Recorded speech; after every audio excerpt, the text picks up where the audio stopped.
Hello hi friends, welcome back to Sai Surya cooking channel. మీరంతా ఎలా ఉన్నారండి? బాగున్నారా? నేను కూడా బాగున్నానండి. మీరంతా బాగుండాలని మనస్ఫూర్తిగా కోరుకుంటున్నాను. సో ఈ రోజు అయితే నేను కళాయి రొట్టి చేస్తున్నానండి. అదే కడాయి రొట్టి అంటారు కదా. దానికి కోసం కావాల్సింది అయితే మెయిన్గా ఇడ్లీ పిండి అండి. అలాగే కొద్దిగా ఉల్లిపాయ ముక్కలు, పచ్చిమిరపకాయ ముక్కలు, అలాగే అల్లం ముక్కలు, నెక్స్ట్ కొద్దిగా జీలకర్ర. ఎస్పెషల్లీ దీంట్లో ఒక సీక్రెట్ ఉందండి. అంటే ఇది మనం బిర్యానీ తిని పడుకుంటే ఎంత గ్లామర్ వస్తుందో, ఈ రొట్టె కూడా తిని పడుకుంటే అంతే గ్లామర్ వస్తుంది. నెక్స్ట్ వీక్గా ఉన్న పిల్లలకు కూడా వీక్లీ వన్స్ పెడితే కొంచెం హెల్దీగా, కొంచెం ఒళ్ళు కూడా వస్తుందండి. ఓకేనండి, ప్రాసెస్లోకి అయితే వెళ్దాం. ఫస్ట్ ఇప్పుడు మనం ఈ ఇడ్లీ పిండిలో రుచికి సరిపడినంత ఉప్పు వేసుకుందామండి. పులవకుండా అప్పటికప్పుడే రుబ్బుతాం కదండి. అంటే ఇప్పుడే మనం ఇలా గ్రైండ్ చేసిన గంటకి 10 నిమిషాలకి అలా అదే అప్పుడే వేసుకుంటే చాలా రుచిగా ఉంటుందండి. కొద్దిగా జీలకర్ర వేసుకుందాం అండి. అలాగే అల్లం తరుగు, పచ్చిమిర్చి తరుగు, నెక్స్ట్ ఉల్లిపాయలు. ఉల్లిపాయ వేయకుండా కూడా మనం చేసుకుంటే ఒక ఎక్కడైనా బయటికి 2-3 డేస్ జర్నీస్ చేస్తాం కదండి, అప్పుడు చాలా బాగుంటుంది. అంటే ఉల్లిపాయ వేసాం అనుకోండి కొంచెం పాడైపోతుంది కదా, ఆ రోజు ఆ రోజు వరకే తినొచ్చు. అదే వితౌట్ ఆనియన్ అయితే ఉల్లిపాయ వేయకపోతే మనం 2-3 డేస్ కూడా దాన్ని తినొచ్చండి, ఏం పాడవదు. అంటే మనం ఆయిల్ వేసి కదా కాల్చుతాం అదే రొట్టెని. ఎస్పెషల్లీ దీనికి ఒక సీక్రెట్ ఉందండి. మా మా అమ్మ కానీ మా మేనత్తాలు కానీ ఏం చేస్తారంటే కర్రేనండి, కర్రల పొయ్యి మీద పెట్టి పైన మళ్ళా ప్లేట్ పెట్టి కొన్ని నిప్పులు వేస్తారండి. నిప్పులు వేస్తే అబ్బా, ఇంకా దాని రుచి టేస్టే వేరు. నాకైతే చాలా ఇష్టం. కొంతమంది బిర్యానీ లవర్స్ ఉన్నట్టు నాకు ఈ రొట్టె అంటే చాలా ప్రాణం అనమాట. మా ఆయన అంటుంటారు, ఇదేంటే బాబు, ఇదేం రొట్టె ఇదేం రొట్టె అని. కానీ చాలా బాగుంటుందండి. మీరు ట్రై చేయండి, ట్రై చేశారంటే వదిలిపెట్టరు.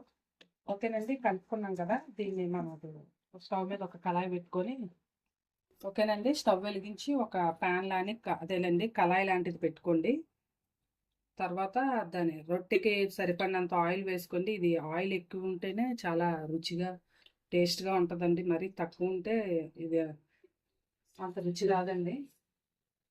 ఈ దిబ్బ రొట్టె మాత్రం చాలా బాగుంటుందండి. మీరే చూస్తారు కదా. ఇంకా అంటే ఈ స్టవ్ మెథడ్లో కాకుండా కట్టెల పొయ్యి మీద అయితే ఇంకా చాలా బాగుంటుందండి. చాలా రుచి కూడా ఉంటుంది. కింద కూడా మంట పెట్టి పైన ఒక ప్లేట్ లాంటిది పెట్టి పైన నిప్పులు వేసి, ఓకేనండి, ఆయిల్ హీట్ ఎక్కిందేమో కదా, ఇప్పుడు మనం ఈ పిండిని వేసుకుందామండి. ఓకేనండి, ఆయిల్ హీట్ ఎక్కింది కదా, సిమ్లోండి ఆయిల్ హీట్ ఎక్కుతుంది కదా, మనం ఇప్పుడు దీన్ని రొట్టె మొత్తం కొంచెం పెద్ద సైజులో వేసుకుంటే బాగుంటుందండి.